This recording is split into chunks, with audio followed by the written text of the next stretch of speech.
जगन्नाथ कण्ठशोभितकौस्तभ पद्मनाभ वेदगर्भ चन्द्रसूर्यविलकरा जगन्नाथ लोकनाथ नीलाद्रीश परहरि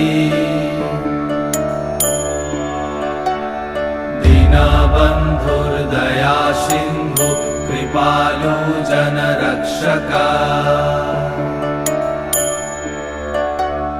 कम्बुपाणि चक्रपाणि पद्मनाभ नरोत्तम जगत्तं पालको व्यापी सर्वव्यापी सुरेश्वर